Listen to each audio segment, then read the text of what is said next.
Here's my speech. Well, I suppose I came to anti-capitalism through being lazy.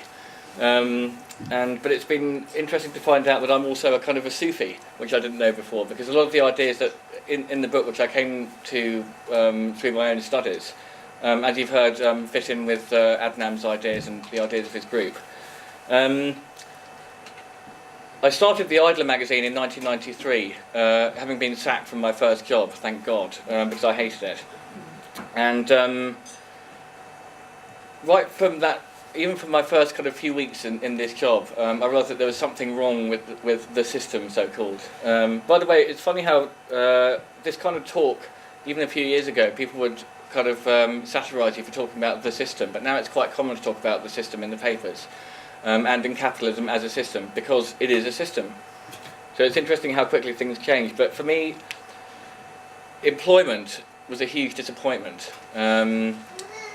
The education system, which had started with play school, which is now called preschool. My children are 8, 4 and 6, and they go to this thing called preschool, which used to be called play school. Now, so right from the beginning, you're being prepared for the next stage. You're never really allowed to be in the moment, in the now. So preschool prepares you for primary school prepares you for secondary school prepares you for university. There are also these things called pre-U's, I think, new kind of A-levels, which prepare you for university. And as Alan Watts said, who is great if any of you've read him on The Wisdom of Insecurity, it's coming, the thing, it's coming, just about to come, you know. And then you sort of come out into the world and, what is it? You've got a job in some kind of insurance scam company or something like that. And then you're deeply disappointed for the first couple of years. But then you adjust in this whole, like The Office, with Ricky Gervais, which is a very accurate portrayal of what office culture is like. And the character in that, who's kind of, I think I'm going to quit and go travelling or something. But by the end of it, he's kind of got sucked in. David says, if I stick at it, I'll have his job in about 8 years.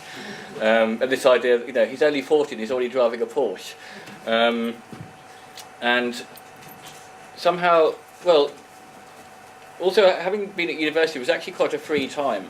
And also even doing A-levels, we had a great time. We played in bands, my friends and I, we ran our own magazines. We put on nights at nightclubs, this kind of thing. And we had very stimulating work and a fantastic environment to learn in. And to go from that to being a slave, put upon, humiliated, badly paid,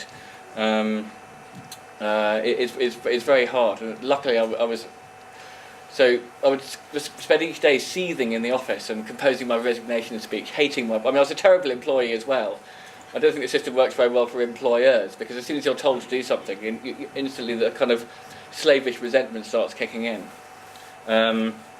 Anyway, so luckily I was sacked, but while I'd been in this awful job, I'd been reading essays by Dr. Johnson, 18th century man of letters. Not exactly lazy, he's very productive. And I think you can be kind of idle and productive. And I'll come back to the idea that idleness, for me, is not exactly a laziness in the sense of giving up and just watching telly all day. It's more of a sort of rejection of the wage-slave capitalist system and a recreation of a new life for yourself. But it is motivated by laziness. So I had the idea for a magazine called The Idler from these Dr. Johnson essays, because he talked about the way he worked, which was long periods of doing nothing, like the principle of momentum. A ponderous body, he said, pushed and up a hill, moves with a violence proportionate to its own weight. So the longer you're apparently doing nothing, in my case lying in bed, and in his case because he would stay in bed till 12, 2 or even 4 o'clock, but somewhere the work was going on. So when he actually sat, and then crash, the thing comes down very fast and you can work very quickly. And I thought, that's great, that's how I work. So I'm not a kind of lazy idiot who can't get a job. I'm an idler, and it's something quite noble.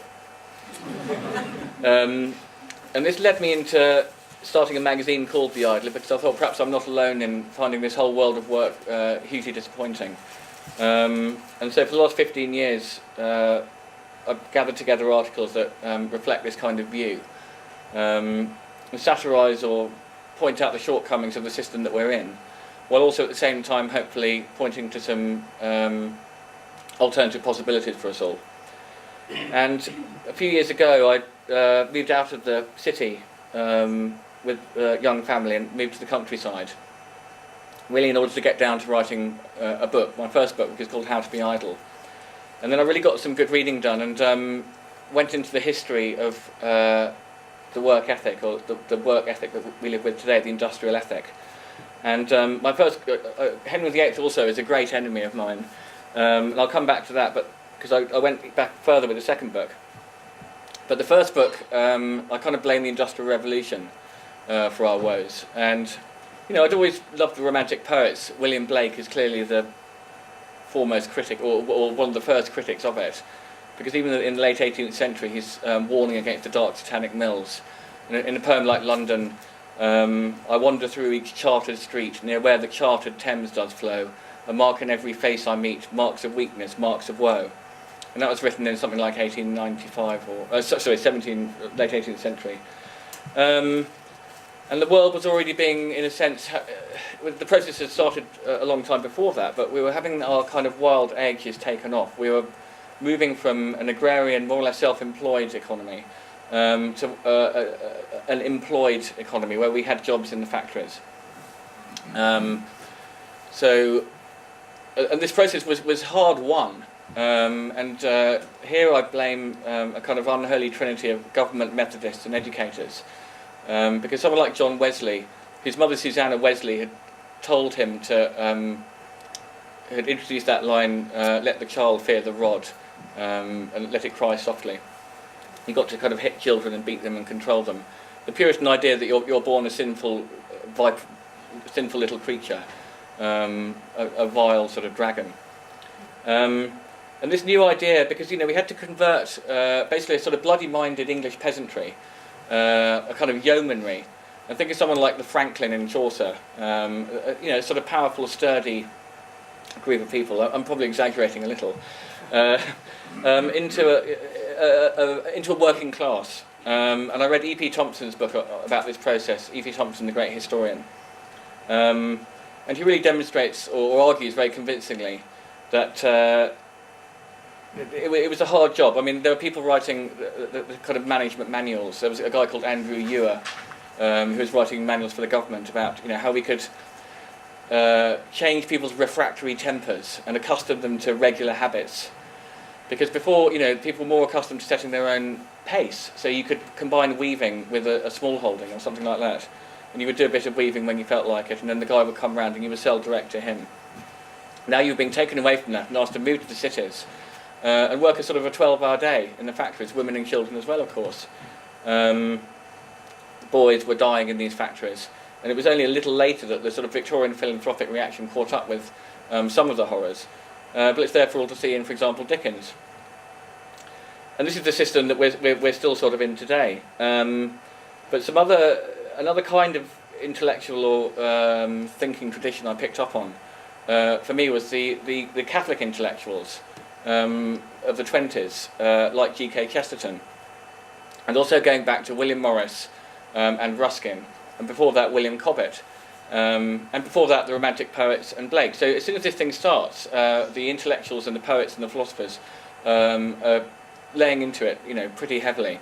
William Cobbett, talking about the paper money, was very much against the paper money when it was introduced in the 1820s, for the kinds of reasons I think that we're seeing now, because it's so kind of frail and non-existent.